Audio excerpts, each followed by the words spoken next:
Hello guys, आपण आता banking of road काय असते हे बघणार आहे. खूप इम्पॉर्टंट पॉईंट आहे हा. बघा आता स्टार्ट करतो मी. Banking of roads.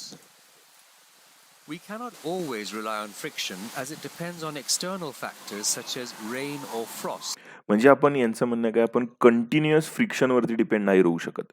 म्हणजे फ्रिक्शनवर आपण आता याच्या आधीच्या याच्यात बघितलं असेल तुम्ही, की आपण व्हेइकल बघितलं होतं इन कर सरफेस ज्यावेळेस मोशन करते त्यावेळेस फ्रिक्शनवरती डिपेंड असतं की त्याचा सेंट्रिपिटल फोर्स किती आहे.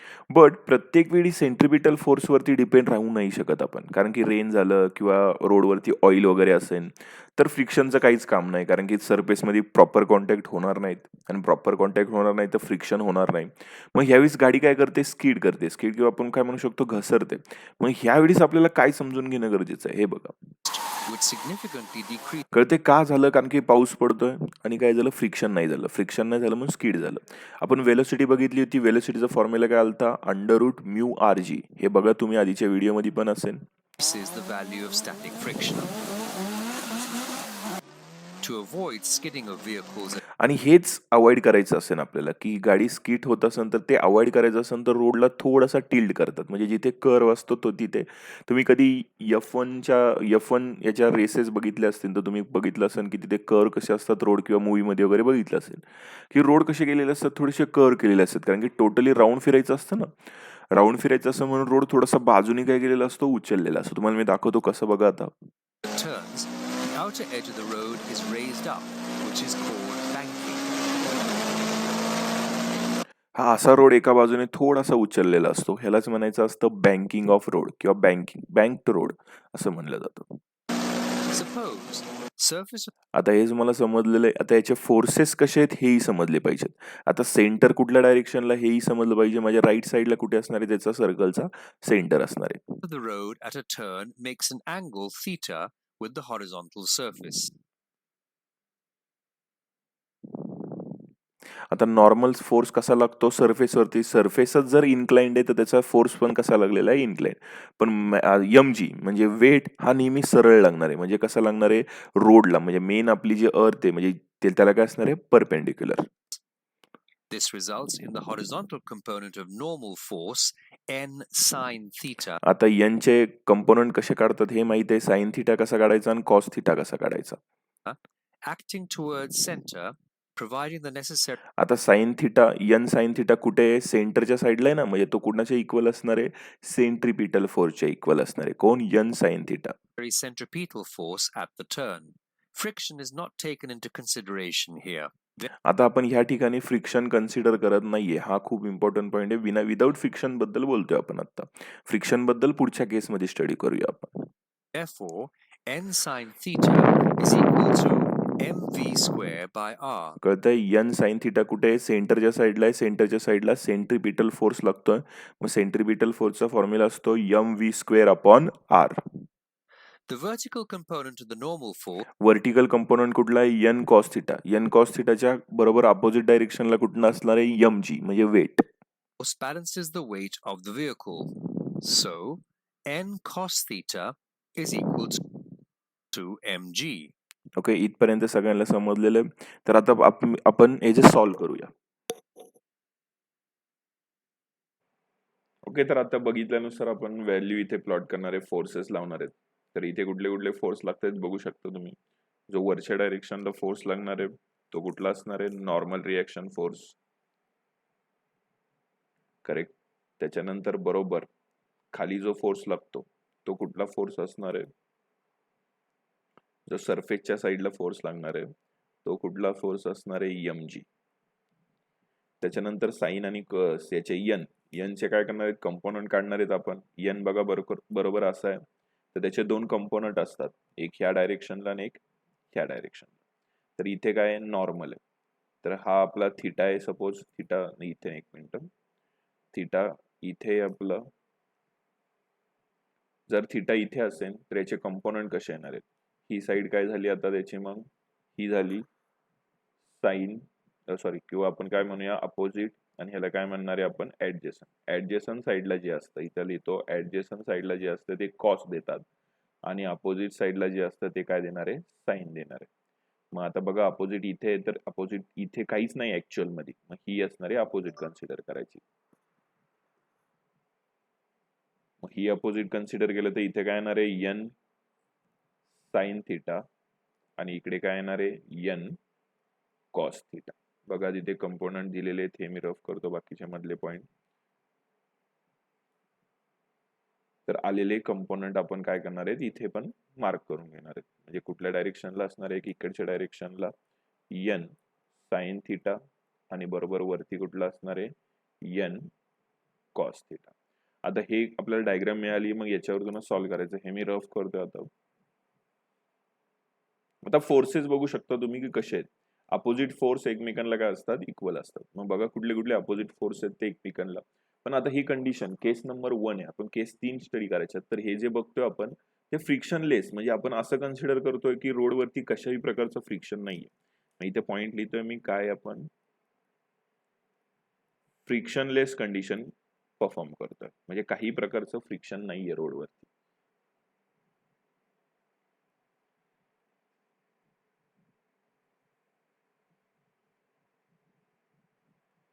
ओके, फ्रिक्शनलेस कंडिशन आहे. मग फ्रिक्शनलेस कंडिशन मध्ये फॉर्म्युला इथे बघा तुम्ही याच्यात की फोर्स कुठले कुठले, N cos theta is equal to काय एम जी, आणि दुसरा कुठले बघा अपोजिट फोर्स आहेत ना, म्हणजे एन कॉस थिटाला कुठला असणार आहे एम जी, आणि एन साइन थिटाला इथे लिहितोय एन साइन थिटा ला कुठला असणार आहे सेंट्रीपिटल फोर्स. सेंट्रीपिटल फोर्स म्हणजे का, आता हे दोन फॉर्म्युले मिळाले आपल्याला. हे दोन फॉर्म्युले मिळाल्यावरती आपण याला नाव देऊ, हे काय मिळणार आहे 1 आणि याला काय म्हणणार आहे 2. आता हे मिळाल्याच्या नंतर आपण हे दोन्ही डिवाइड केले. काय लिहितोय मी इथे डिवाइड, डिवाइड इक्वेशन 2 and 1. जर हे डिवाइड केले तर काय लिहिणार आहे N sine theta divide by N cos theta is equal to centripetal force म्हणजे काय असतो M V square divide by R, आणि डिवाइड बाय काय येणार आहे एम जी. तर एम ला एम काय होणार आहे कॅन्सल आउट, जी वरती येणार आहे, एन ला एन सुद्धा काय होणार आहे कॅन्सल. साइन अपॉन कॉस काय असतं टॅन थिटा, पण tan theta is equal to काय आलं V square by R G. हा फॉर्म्युला मिळाला. ओके, हा फॉर्म्युला मिळालेला आहे आपल्याला, याचं मी ब्रॅकेट टाकतो.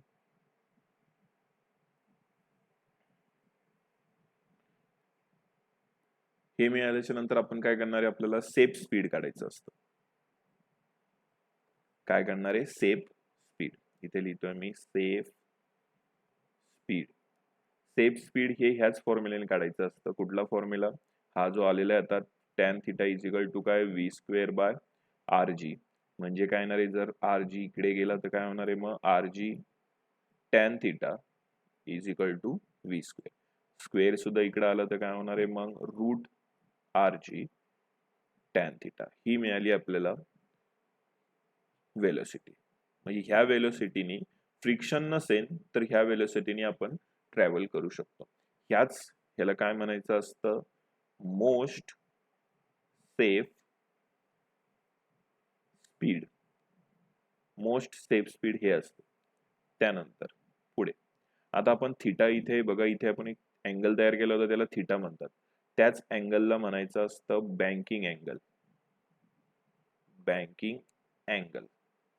मग हा बँकिंग अँगल काढायचा कसा, तर तो असतो थिटा.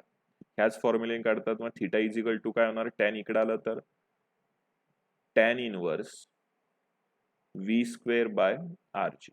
हा ही फॉर्म्युला मिळाला आपल्याला याच्यावरतून. हे 3 प्रकारचे आपल्याला फॉर्म्युले मिळालेले आहेत.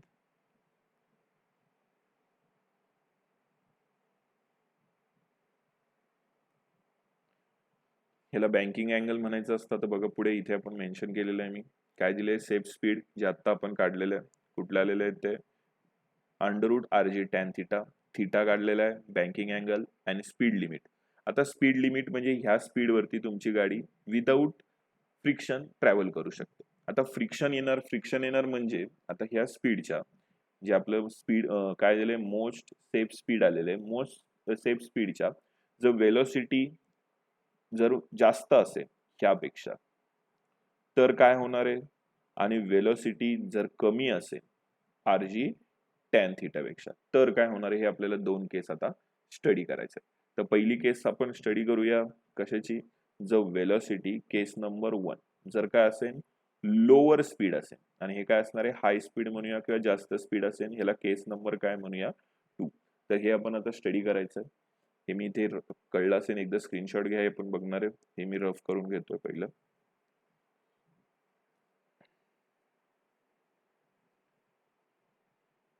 हवं असेल त्याचा स्क्रीनशॉट घ्या, आपण नेक्स्ट पॉइंटकडे वळूया. ठीक आहे, आपण आत्ताच बघितलं मोस्ट सेफ स्पीड काय असतं. मोस्ट सेफ स्पीड त्याची काय होती ती value root RG tan theta. म्हणजे याच्यावरती तुमची गाडी स्लीप होणार नाही, एकदम नीट जाईल. पण आता आपण केस 2 बघणार आहेत. मी तुम्हाला सांगितलं तर केस नंबर 1 कन्सिडर करायचं आहे की सपोज वेलोसिटी ते काय दिलेलं आहे lower speed limit. Lower speed म्हणजे कमी, वेलोसिटी कमी असेल तर काय लिहिणार आहे वेलोसिटी इज, आता हे काय लिहिणार आहे मी लेस दॅन कुणापेक्षा RG टॅन थिटा पेक्षा. ही आपण केस नंबर काय बघतोय 1 बघतोय. तर ह्या वेळेस काय होणार आहे, ही खूप इम्पॉर्टंट पॉइंट आहे. आपण हे स्टडी करतोय म्हणून मी ह्याला मार्क करून घेऊया. बरं, आपण आता स्टडी करणार याचं काय होणार आहे, तर याच्यातला पहिला पॉइंट हा, आता हे एकदा समजून घ्या सगळ्यांचं, पहिल्यांदाच मेन्शन करतो मी इथे. mv स्क्वेअर म्हणजे centripetal force mv square by r जर काय असेल लेस दॅन n साइन थिटा असेल. बघा कंपोनंट दिलेले तिथे n सेंट्रीपिटल फोर्स आहे ना या साईडला. जर n साइन थिटा पेक्षा mv स्क्वेअर बाय r जर काय असेल कमी असेल तर फ्रिक्शन हा वरच्या डायरेक्शनला आहे. बघू शकता तुम्ही फ्रिक्शन कुठे आहे, बघा ह्या डायरेक्शनला आहे, बरोबर. आणि जर का दुसरी केस बघायची आहे की जर काय दुसऱ्या केसमध्ये इथे लिहितोय जर mv स्क्वेअर बाय r हा जर जास्त असेल n साइन थिटा पेक्षा तर फ्रिक्शन उलट असणार आहे. म्हणजे काय की सपोज हे साइन जर इकडे असतं तर फ्रिक्शन हे कुठल्या डायरेक्शनला असतं, खालच्या डायरेक्शनला असतं. हे लक्षात ठेवा. ही केस आपण याच्या पुढे बघणार आहे, त्यामुळे हे दुसरी केस आता समजा नाही बघत आहे, पण हे पॉइंट समजून घ्या. जर सेंट्रीपिटल फोर्स हा काय असेल n साइन थिटा पेक्षा काय असेल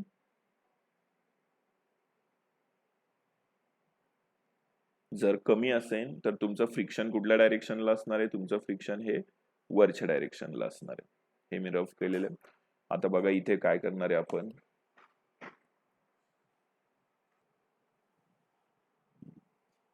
आता बघा आपण इथे पुढे काय करणार आहे. इथे हे काही टर्म आहेत, काही फोर्स आहेत, ते आपल्याला माहित पाहिजे. आता आपल्याला इथे फ्रिक्शनचा एक फॉर्म्युला लागणार आहे, तो मी इथे ऑलरेडी मेन्शन करून ठेवतोय.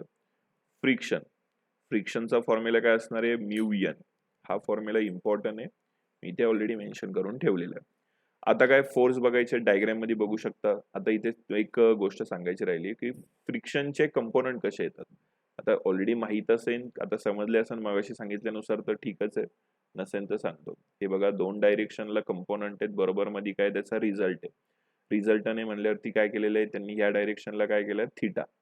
थिटा म्हणजे इथं आलं अपोजिट, ही काय आलं ऍडजसंट. जी साईडला अपोजिट इथे काहीच नाही म्हणजे ही ऍक्च्युअल मध्ये अपोजिट आहे आपली. मग इथे अपोजिट आलं तर इथे काय येणार आहे मग n sine theta, sorry n नाही इथं फ्रिक्शन आहे म्हणल्यावरती काय येणार आहे फ्रिक्शन साइन थिटा. काय येणार फ्रिक्शन साइन थिटा आणि इथे काय येणार आहे फ्रिक्शन कॉस थिटा. ते ऑलरेडी बघा डायग्राम मध्ये मेन्शन आहे. तर आता याचा यूज करायचा आहे आणि फॉर्म्युले बघायचे. अपोजिट फोर्स एकमेकांना काय असतात इक्वल असतात. मग बघू शकता तुम्ही अपोजिट फोर्स कुठले कुठले आहेत. पहिले mg इक्वल टू कुठले फोर्स आहेत बघा तुम्ही. mg इथे त्याला अपोजिट फोर्स कुठले आहेत, दोन फोर्स आहेत. कुठले दोन फोर्स आहेत n कॉस थिटा आणि f साइन थिटा. ते आपण इथे लिहिणार आहे n कॉस थिटा प्लस काय घेणार आहे f साइन थिटा. हे आलं पहिली केस, याला आपण केस नंबर 1 म्हणूया किंवा आपण इक्वेशन नंबर 1 म्हणूया. दुसऱ्या याच्यात बघू आपण. आता काय करणार आहे की हे फोर्स बघायचे कुठले इकडचे. सेंट्रीपिटल फोर्स कधी असतो हे तर आता कळलेले आहेत की centripetal force is the resultant force of forces. म्हणजे रिझल्टंट फोर्स म्हणजे इथं दोन फोर्स आहेत. कुठले दोन फोर्स आहेत n साइन थिटा आणि f कॉस थिटा. तर आपण तेही लिहिणार आहेत. मग काय लिहिणार आहे n sign theta minus f cos theta. हे लिहून घेतले आपण. ह्याला इक्वेशन नंबर किती कन्सिडर करणार आहे आपण? 2. तर आता हे दोन्ही इक्वेशन जर डिवाइड केले, डिवाइड इक्वेशन 2 and 1.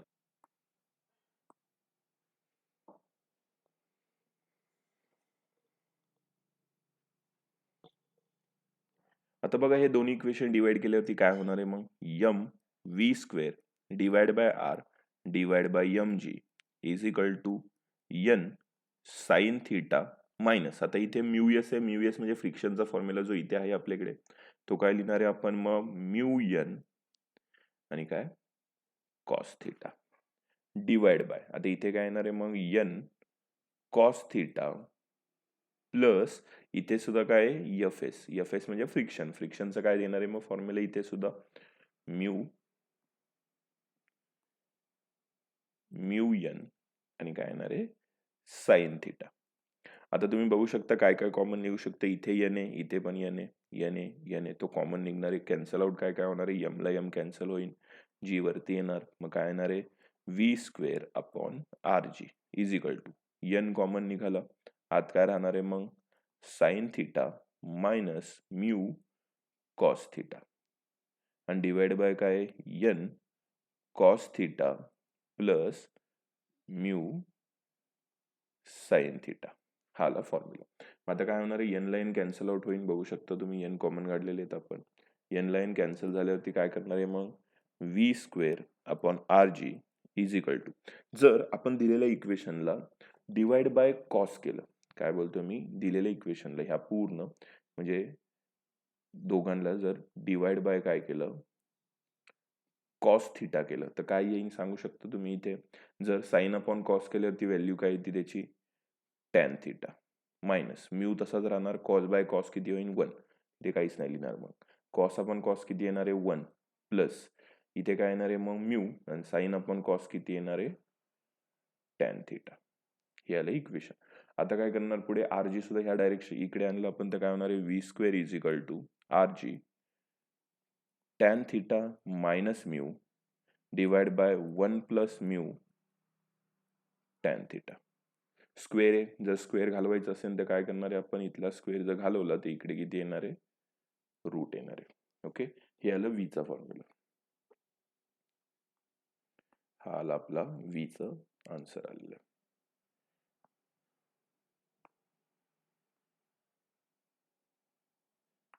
ओके, आता आपल्याला व्ही निघालेला आहे, हा फॉर्म्युला आपल्याला आता लक्षात ठेवायचा आहे कुठला आलेला आहे. आता याच्यात आपल्याला वेलोसिटी काढायची असते. आता लोअर लिमिट आहे, बरोबर? बघू शकतो तुम्ही काय केलेलं आहे आपण इथे लिहिलेलं आहे lower speed limit. Lower speed म्हणजे लोअर वेलोसिटी काढावी लागेल आपल्याला, की लोअर वेलोसिटी किती असते. एकदा याचा स्क्रीनशॉट घ्या, मी तुम्हाला पुढे दाखवतो की लोअर वेलोसिटी कशी काढायची याची.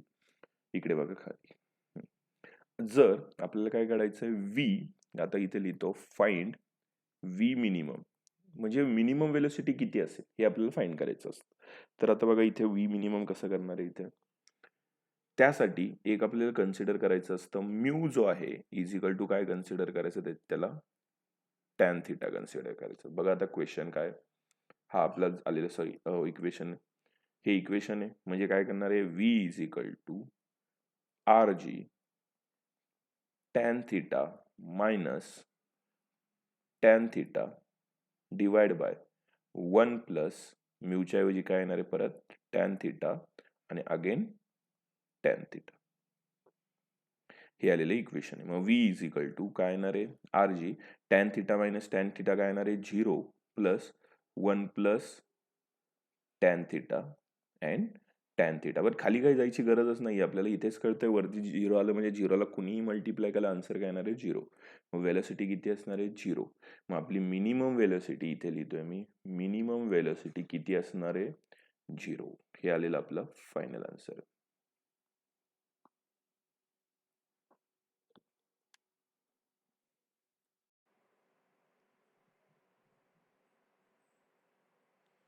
नेक्स्ट पॉईंट बघूया आता, upper speed limit. Lower speed limit बघितलं आपण, फ्रिक्शनलेस बघितलं, आता upper speed limit. Upper speed limit म्हणजे परत तेच, वेलोसिटी किती असते आपलं? R G tan theta. हे काय झालं आपलं? Maximum step speed. इथं लिहितो मोस्ट सेफ स्पीड. आता मोस्ट सेफ स्पीड झालं. वेलोसिटी आता काय करणार आहे, स्पीड अप्पर म्हणजे वेलोसिटी काय असणार आहे, जास्त, म्हणजे v is greater than rg tan theta असल्यावरती काय होणार आहे हे आपण आता बघायचं. तर आता बघा काय व्हॅल्यू येणार आहे, की मगाशी आपण बघितलं होतं की ह्या कंडिशनला आता फ्रिक्शन म्हणजे काय दिसणार आहे, mv स्क्वेअर बाय r म्हणजे centripetal force is greater than n sign theta. जर असं असेल तर फ्रिक्शन कुठल्या डायरेक्शनला असतं, खालच्या डायरेक्शनला असणार आहे फ्रिक्शन. मग आता फ्रिक्शनचे कंपोनंट येणार आहेत, तर हे बघा असे दोन कंपोनंट असणार आहेत, मध्ये असणार आहे फ्रिक्शन. तर आता काय करणार, इथे इथं थिटा आहे, थिटा आहे, मग इथे कुठलं असणार फ्रिक्शन कॉस थिटा, आणि इथे काय असणार आहे फ्रिक्शन साइन थिटा. ते तुम्ही बघू शकता डायग्राम मध्ये ऑलरेडी मेन्शन केलेलं आहे. हे बघा इथे, हे मी आता इकडेच रफ करून घेतो होता. बरं, आता हे झालं फ्रिक्शनचे. आता हेच जसं आपण मगाशी केलं होतं तेच. आता पहिल्यांदा इथं फ्रिक्शनचा एक फॉर्म्युला आहे, तो आता माहित असावं. काय, फ्रिक्शन इज इक्वल टू काय आहे, म्यू एन. आता मी खूप वेळा सांगितलं हा फ्रिक्शनचा फॉर्म्युला पाठ झाला असेल. पुढे बघा आता मग काय घेणार आहे, आता डायग्राम मध्ये नीट बघू शकता कसे कसे फोर्स आहेत. खाली बघा एम जी आणि प्लस काय एफ साइन थिटा, मग ते लिहिणार आहे M G plus F sine theta is equal to, इथे एफ एस आहे, इज इक्वल टू काय, अपोजिट साइडला कुठला आहे, N cos theta. N cos theta आहे. हे झालं पहिलं. अजून याच्यात थांबून फक्त आपल्याला एम जी हवा असतो, मग M G is equal to काय घेणार आहे आपण, N cos theta minus F S sine theta. हे इक्वेशन नंबर काय असणार आहे आपलं 1.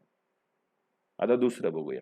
आता काय घेणार आहे, सेंट्रिपिटल फोर्स. बघा सेंटरच्या साईडला कुठले कुठले फोर्स आहेत ते पण असणार आहे. सेंट्रिपिटल फोर्स म्हणजे कुठे फोर्स, ह्या डायरेक्शनला फोर्स, करेक्ट. ह्या डायरेक्शनला सेंट्रिपिटल फोर्स असणार आहे, तो लिहिणार आपण इथे M V square by R is equal to, बघा कुठले फोर्स आहेत, दोन फोर्स आहेत, एफ कॉस थिटा आणि एन साइन थिटा. ते दोन्ही लिहिणार आपण आता. मग N sine theta plus F S cos theta. F S म्हणजे काय, स्टॅटिक फ्रिक्शन बोलता येतं. बर, आता इथे आपण काय करणार आहे, डिवाइड करणार, जसं मगाशी केलं होतं. तर divide equation 2 and 1. Equation number काय 2. आता बघा हे दोन इक्वेशन आपण डिवाइड केले, तर दोन इक्वेशन डिवाइड केल्यावरती काय होणार हे नीट समजून घ्या. हे इथे लिहितोय मी दोन equation. Equation number 2 M V square by R divide by काय, M G is equal to N sine theta plus F. आता एफचा फॉर्म्युला मी ऑलरेडी आता लिहा असं कन्सिडर केलेलं आहे, म्हणलं लिहिणार काय आपण इथे mu N cos theta divide by काय लिहिणार आहे, एन कॉस थिटा मायनस, इथे सुद्धा काय करणार आहे फॉर्म्युला लिहिणार आहे, म्हणजे काय येणार आहे इथे म्यू एन साइन थिटा. जर मी एन इथे बघा कॉमन काढायची, काय इथे एन आहे, इथे एन, सगळीकडे एन आहे, तर एन ला एन कॅन्सल होऊन जाईल कॉमन निघून. अजून काय कॅन्सल होईल, एम ला एम कॅन्सल होणार, जी वरती येणार, तर काय फॉर्म्युला येणार आहे V square by R G is equal to sine theta plus mu cos theta divide by cos theta plus mu sine theta. जर ह्या पूर्ण टर्मला आपण डिवाइड बाय कॉस केलं किंवा कॉस थिटा केलं, तर काय म्हणणार आहे आता फॉर्म्युला बघू शकता तुम्ही, V square by R G is equal to sine upon cos काय येणार आहे tan theta plus mu, cos upon cos cancel out होईल, डिवाइड बाय इथे काय येणार 1, का cos upon cos 1 plus mu sine upon cos काय येणार आहे टॅन थिटा.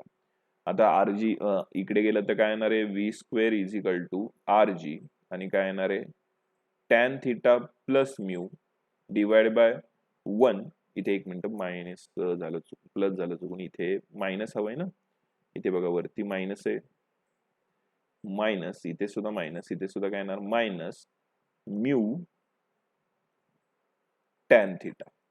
तर आता काय होणार आहे इथे पुढे आपलं जर स्क्वेअर आहे, स्क्वेअर घालवलं आपण इथे, स्क्वेअर याचा घालवलं तर इकडच्या साईडला काय येणार आहे, त्याचा रूट येणार आहे. हे आलं व्हीचा फॉर्म्युला. कशाचा? व्हीचा फॉर्म्युला मिळालेला आहे आपल्याला याचा. हे थोडं खाली लिहूया आपण.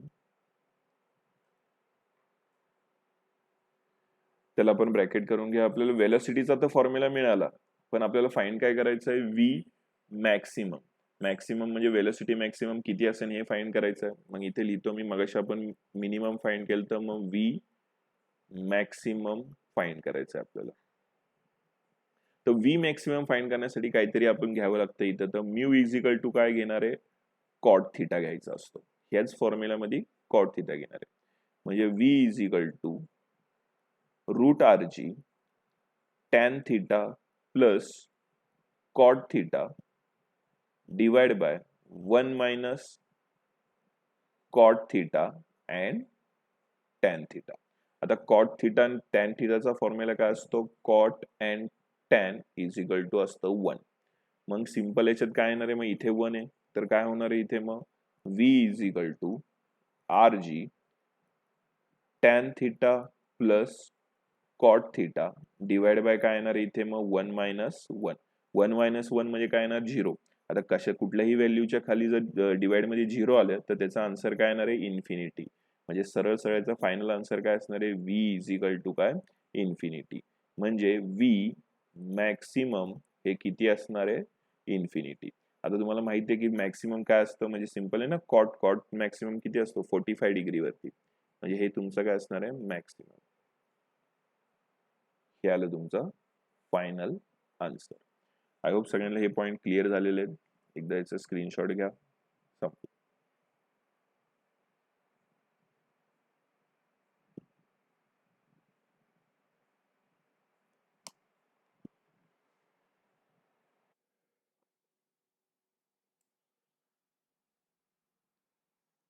ठीक आहे, तर आता आपण बघितलं की फ्रिक्शन असेल तर ह्या व्हॅल्यू येतात. फ्रिक्शन म्हणजे आपण फ्रिक्शनचा फॉर्म्युला बघितले का? Mu N.